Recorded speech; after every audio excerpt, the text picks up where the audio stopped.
Who do we got coming on? Who's our first guest tonight, Sign Guy? Our first guest of the evening, one of my very favorites. We have with us the man that was known as the Dark Patriot some of the time, but he is Dangerous Doug Gilbert. What's going on, guys? Doing very well. Now, Dangerous Doug, just for the people that may not be overly familiar, I know most people are familiar with the Gilbert family, but can you tell us what led to you personally getting into the business? I know you're second generation, but what was your decision like to get into the wrestling business?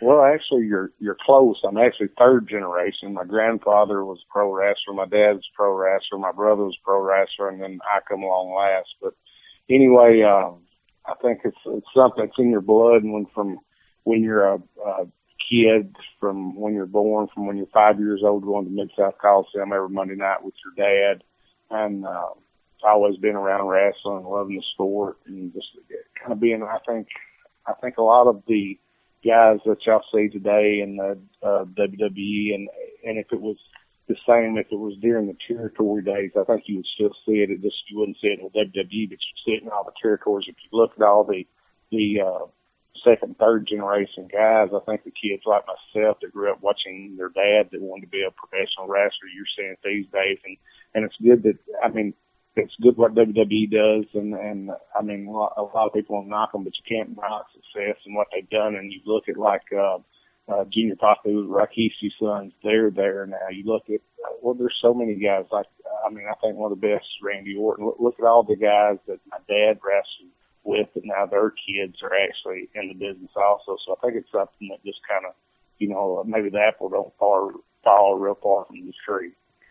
One of the things that we were wanting to talk about tonight was your run in the Global Wrestling Federation as the Dark Patriot. That was seen on ESPN 5 days a week. You weren't too far into your career at that point. What was it like being on a pretty high-profile network on a promotion like the GWF?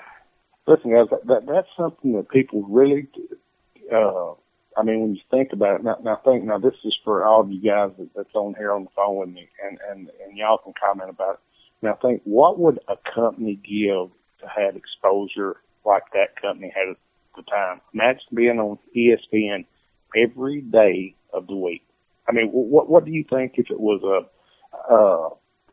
let's see, what is there out there that's not being, say, a TNA, if it's still going, Ring of Honor, any company, as far as that goes, I think a lot of people will tell me now, and I've watched a couple episodes of it over the last couple months. New Japan, I think they've got one of the best shows on right now. But what do you think any of them people would pay for the exposure GWF got during that time? And at that point in my career, you're right, I think that was in, let's say, that was around 90, wasn't it? Wasn't that when that was? Or am I close to the year, or what was it? Yeah, you know, it was like 91, 92. Well, that's what I thought. It was a little bit after 90. But anyway, so you figure I graduated in 88, so I'd have been 20 years old at that point. And to me, it was, everything was so fresh. I mean, once you graduate from school and you start wrestling the next night, and you go straight to Louisiana and work for Bill Watts, and then after that run, you go to WCW. Then after that's over for a little bit, then you come back and you go to Dallas, and Dallas is one of the meccas. I mean, all y'all guys, I think y'all know the history of the Sportatorium, the history of the Von Erichs, history of the Freebirds, all the different guys. And when I went there, to be honest, I will be honest with you, I wasn't even thinking about that. You're living this in the time, and you're a young guy wanting to have a good time. I mean, and my deal always was, I always worked hard. I still, when I work now, which is seldom, I still work hard. But I like to have a good time, and I think I try to live in that moment. But you're not thinking of the history of what you're doing at the time. In the Sportatorium, I hear so many people tell stories about it, and to me, I just loved as far as to get in the ring and work there, because I had great guys to work with. I worked quite a few matches against my brother there, in which he would always push you. I think if anybody ever says anything about my brother as far as his work and stuff, he would push you to your limits. I got to work with Dale Wilkes quite often there, and Dale was a good guy and a guy that could push you. I work with different guys like Terry Sims. The number of guys that I work with, and what I'm saying is all the guys that I worked with could work, and I mean, it was good workers, and I mean, that was a good area right there at the time. Did you think at the time that the GWF had the potential to maybe be a really prominent federation? Did you think maybe they would get onto pay-per-view since they had an ESPN deal, or did you not really think that far ahead? Well, you know what the thing was? No, I thought ahead about like on the trips. I mean, like sometimes we'd fly from Memphis to Dallas, Nashville, Dallas. Sometimes I would drive, and on the trips, like driving, I would think a lot about it. And I mean, it had the potential. Like I said, at that time, I mean, y'all guys can't think anybody wouldn't give anything for the exposure that all of us guys was getting. But what it was the money that was backing it. I mean, there was money backing it, but at that time the TV deals was so if you had a good product, and if you'll watch those GWF shows back during the time that my brother booked, and my brother had such a great mind as far as angles, and he could make people that maybe a lot of promotions that would have never got a break or got pushed in, he would kind of change a little something about them and make them a little bit more interesting. And the stories, we had good storylines. And I mean, yeah, I thought it had the potential for everything, but it's like anything else. What money's behind you, you can get hooked up and have good contacts, but when it all comes down to it, whatever you got backing you is what you got backing you. You're going to go as far as that goes. And at that point, at the end, right before my brother left, the backing had almost run out. Well, at this point in time, I want to pass things over to the co-host of this program, Drew Skills. Mr. Gilbert, you said you talk about exposure and what you guys got there on ESPN, and you're right, brother. That people would kill for that type of exposure nowadays, and the WWE went as far as to build their own network so that they could have daily exposure like you guys had throughout the week there. So that, like you said, is huge. What do you think that did for you as far as launching your career? Well, I would honestly say when it was, I mean, me and my brother was always real tight, and I loved to be where, with him and in the territories and stuff, and I learned so much from him. But I think whenever, as far as, I learned a lot from a lot of different guys, and I was put in positions to learn a lot, because when you're working with great workers, and, we didn't work 2 nights a week or 1 night a month or something. We worked usually 7 or 8 nights. I mean, we'd work, like when I worked for Watts, we'd work 7 days a week and twice on Sunday and everything. And that's what I think today is what the guys are kind of missing. I got all the respect for anybody that tries and gives it their all and everything, but it's just difficult for guys these days to get to have the opportunity, kind of like we did. Like I said, I know I could tell you where 21 territories used to be. And now, guys, we might know every town that's got a little independent promoter, but that's not like having a territory to work in and make a living. But as far as when I think I kind of broke away and everything and kind of come out, I'd say 93, 94, 95, and 96. Well, let's say 93, 94. Was 2 good years, and I was kind of by myself in those years working in single programs here in the USWA and everything. And that after that point, there wasn't really all the stars that had drawn money was done working for Vince or doing stuff overseas or everything else, and that kind of gave us younger guys a chance to kind of butt our wings and kind of grow, I think. I definitely agree with you. And I think over the last couple of years that the independent scene is definitely starting to get a revival and starting to build up a little bit. But we're definitely, as a big picture, seeing the effects of not having territories and guys not being able to work, just like you said, 5, 6, 7, 8 times a week to perfect their craft, and I think that's definitely affecting us in the big picture. How do you feel about the current product? Are you still watching the shows? People send me so many emails, tweets, and different things about the business. I read what sounds interesting, and I watch it. And Brian James is one of my friends, and I speak with him every week or two. And I mean, he's got a lot to do with WWE and everything. And I'll send him a couple of things every once in a while when I watch their product. And I mean, I think they do some great things. I think New Japan's got a good show. I don't really catch Ring of Honor, but people send me some stuff about it. Sometimes I really like Steve Corino and a couple more of the guys that they got, and a lot of the guys I don't know. But, I mean, the thing that you can say today is if you do have a product and it is on TV, I mean, because like I said, you're just as good as your backing is. And if it's out there on TV, I'm sure these days it's got to be something about it's got to be a good product or it won't be on there very long. And you guys know what I mean by that. And but I mean, I think the wrestling industry, it's always been, if anybody ever tells you there's a 5 to 7 year upscale swing, and then there'll be a 2 to 3 year downscale swing. And I think all you guys on the phone have seen that or heard that before. And you know what? As strange as it sounds, it usually holds true. Most definitely, most definitely. I've been around a little while, not nearly as long as you have with your illustrious career, but I've definitely seen some changes in the business myself. What do you think some of the biggest changes outside of, obviously, like we talked about, the places to be able to work, but as far as in-ring work and things of that nature, what are some of the biggest changes that you've seen? Well, you know, actually, what I would like to see more, I've seen a whole lot of changes. We went from, you know, if I told you had, say we had an hour and a half TV show, and say I told you had 7 or 8 minutes on this segment of this show, and this is what, just say for instance, when you're in my area, it's when the Mid-South Coliseum was going in Memphis, you'd say, you know, they'd say, Doug, you got 8 minutes here, you got an interview for a couple minutes, you got a 6-minute match.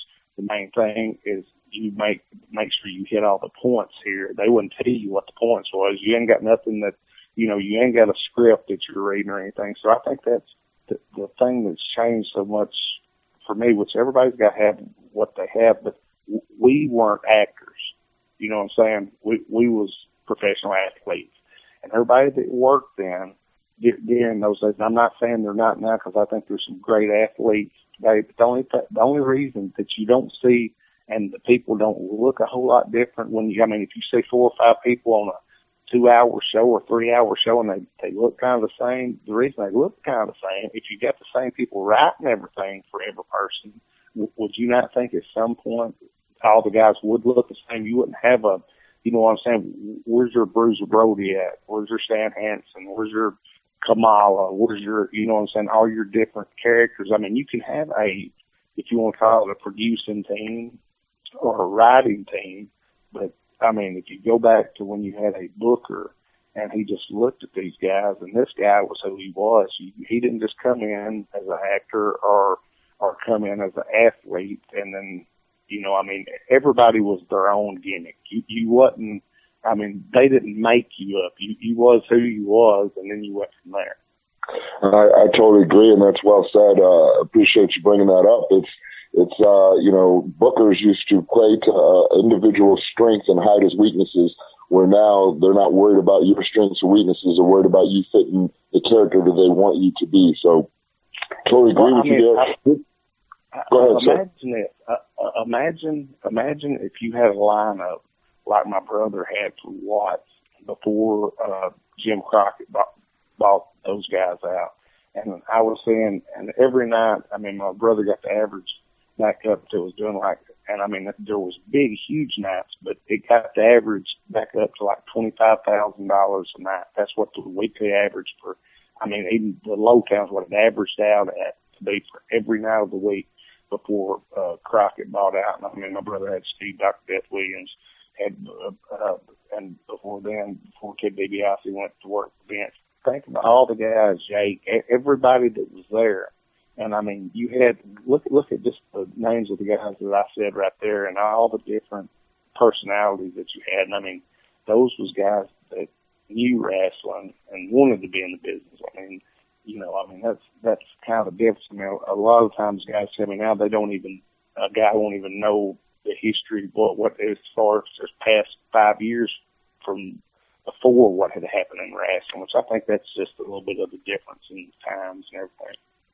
I definitely agree with you there.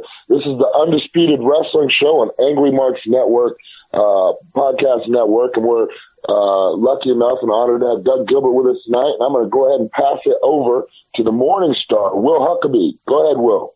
All right, thank you, Drew. Mr. Gilbert, I have three specific questions that I really want to ask you. But before I ask that, I want to go ahead and ask, you've been surrounded in the business for close to 30 years, correct? Yeah. So my first question is this. You said earlier that, especially when you was working for Bill Watts, you was working, 7 days a week, every night of the week, twice on Sundays and stuff. And, we know from watching, unfortunately, the WWE Network, and for guys like me and stuff watching it growing up, a lot of guys didn't get injured. And as to now, you look at, especially WWE, and half of their roster is now with injuries and stuff. What was one of the ways, or how did you guys back in those days, how did guys like you and yourself avoid getting serious injuries and stuff like that took you off of the road and off of the shows? Well, I mean, I don't know that the guys got around serious injuries. What we did do, me and my brother wrestled Lawler and Austin Idol in South Coliseum on Monday night, and I went to hit one of them, and they threw something at me and out of the way, and it hit my hand. It broke my hand. Well, they thought, which we kept on going through the match and everything. So we got to the back, and my hand was, you could tell it was popped up, the bone out the top of my hand. And they said, well, you going to go to the hospital? I said, yeah, I went to the hospital. I went to the hospital. They set my hand and put a cast on it. The next morning, we got up, we drove to Louisville, Kentucky, and we wrestled to Louisville Gardens the next night. So the whole thing was, we all had injuries. I've had a ton of stuff broke, a ton of stuff hurt. My brother had a ton of stuff hurt. My dad had a ton of stuff hurt. But the only thing was, in those days, everybody would know if something was hurt, but you took pride in keeping it on going. Now, that's not to say, now, the guys these days, if they're paying them and they're making great money, I'm for everybody to be healthy.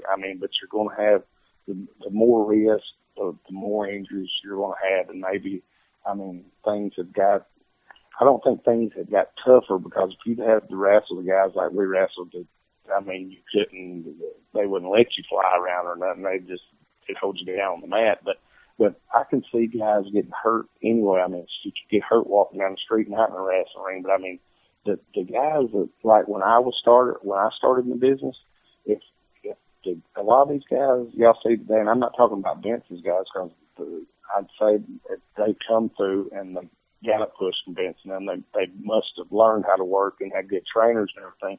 But a lot of the guys that are trying to work these days, if they would have started when I did, about maybe if they got through one match or two matches with the guys, when all the guys really were tough. And I don't mean that to say the guys these days aren't tough, but I'm talking about guys that the promoters wouldn't let you work. If they thought somebody could beat you up in those days, the promoters wouldn't even let you work. So that's the difference. And as far as the injuries, if there's always going to be injuries, I'm just glad as far as the promoters that are taking care of the guys that get injured, I'm glad the promoters are doing that. We're used to, you just toughed it out and you work. There was still a lot of injuries back then, but just there wasn't anything said about them. Well, my next question, and it's something that you mentioned earlier and stuff, is the fact that people send you, matches and videos and stuff about other wrestling promotions, on your social media. And these days, everybody's on social media. And unfortunately, a lot of people have lost the opportunity to get jobs, with these bigger companies because of stuff on social media. As a vet and stuff, I'm going to ask you, if social media was around when you first broke into the business, do you think that it would have changed the course of history? Well, most definitely. The greatest thing about, I say the greatest thing about it not being around, the greatest thing about the internet not being around, and the social media and none of that being around, the only person back I mean, in the days, I don't know what year this would start. I'm sure some of you guys would, but the only guy that, like, you know, when you was in my area in Tennessee, Kentucky, Indiana, which y'all guys was talking about earlier, and everything, where we wrestled on Monday night in Memphis, Tuesday night in Louisville, Wednesday night in Evansville, Indiana, Thursday night maybe somewhere in Indiana, then Friday night back by Memphis. But the only wrestling stars there really was then was who you saw there. You didn't have the internet to tell you. You didn't have social media for everybody to know what had went on. You know what I'm saying? And if you'd had that during the territory days, then you would have had, I mean, I don't know that you would have had people reaching out, but you would have had everybody knowing what was going on everywhere, where you see what I'm saying? I mean, you just had, your people only knew the stars of the territory where they was at. And I mean, then, you know, I mean, you had WCW, you had Superstation, Ted Turner, and then Vince finally went out. But what I'm saying is, as far as back in the days, what you're saying, like when I started in '87, I mean, it would have most definitely changed things. Now, how much, I don't know, but I mean, y'all guys know what I'm saying. I mean, as far as, you know, what, I mean, the first person I think really, and I don't want to, you shouldn't say smarten people up, because I think everybody's pretty smart, but as far as the first species guy, maybe, was it Meltzer maybe, or one of the guys, but that's where people, and, you know, we say, you know, the word smart marks, I think we've all got to be marks. I got to be one of the biggest marks. All of us guys that work, that's got beat yourself to death, I think we're the biggest marks. I don't think fans are marks, but when you read the stage sheets, and like I said, one of the first guys I know was Meltzer, that made a fortune out of all the guys, and, which I guess he was smart doing it, but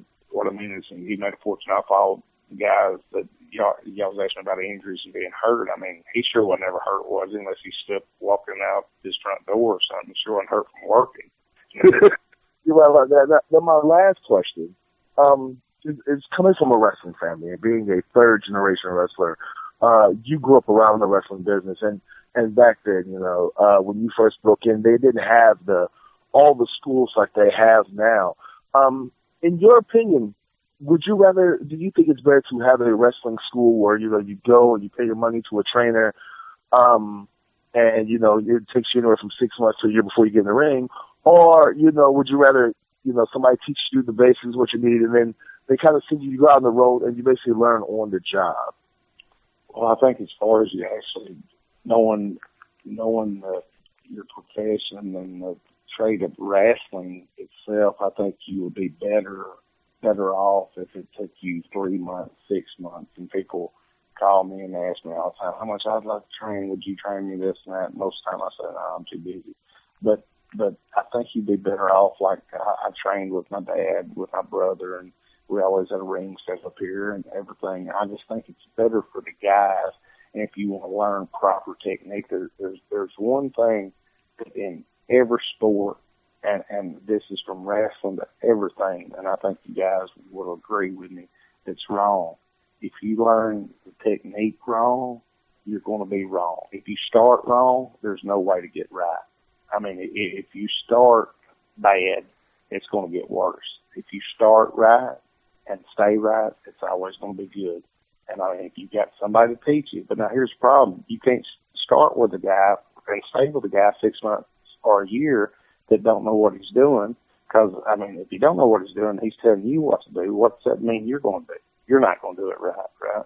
So it's you know, it's kind of a double-edged sword. I mean, and I'm not one to, I'm not one to critique, but I mean, I know how a good worker from a bad worker, or what I would think, and you guys might have a different thought or aspect than I do about it. But I know a guy that I know can work, and one that I know can't. And it's like my dad used to tell me when I come home, like I hadn't had 4 or 5 matches, and I come home one time and he said, "Son, how was it?" And I said, "It wasn't the best. I wasn't proud of it by any means." I was working for one of his partners, Eddie Marlin, that was my dad's partner for about 10 years, and he said, "Well, what was wrong with it?" I said, "Man," the guy was just hard. He was hard to do anything with, and I was young, and he was older than me, and I was trying to let him out match, and my dad said, "Well, son, you know, when you be a great worker," and I said, "When's that?" And he said, "When you can go out there with the awfulest guy in the world and have a good match with him." And I never forgot that, and he's right. I mean, a great worker can make anybody look good. You You're definitely right about that. I'm going to go ahead and pass it back to Son Guy.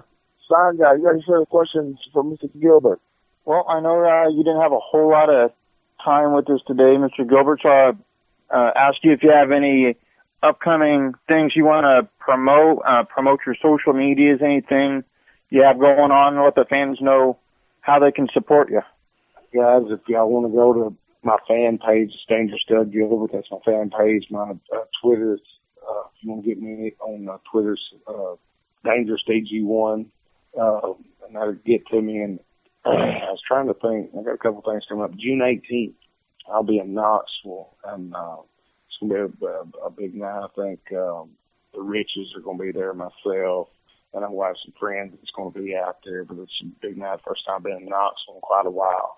But I'll be there June 18th, and I think June 19th I'll be in Louisville, Kentucky, and everything. But anyway, just I've got a lot of stuff going on. Like I said, my fan page, Dangerous Doug Gilbert, you can go to it, and I keep everything up on it. And I appreciate y'all guys having me on, and if y'all want to give me a call back sometime later or talk about whatever you want to talk about, we'll sure talk about it. But guys, I hope you have a good night, and I hope we've had a good conversation here. And like I said, if y'all want to have me on again sometime, I'll be more than happy to talk with y'all.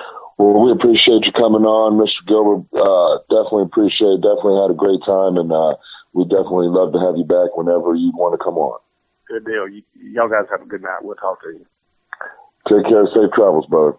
See you, man, brother. Sign Guy, Will, how was that? Absolutely phenomenal. I was say that was amazing, man. I really love his insight. Especially, it's really good to know that, a lot of the vets and stuff, a lot of guys who broke in the 80s and 90s and stuff are still paying attention to the product going on today. And he seems like he still has a positive outlook on professional wrestling.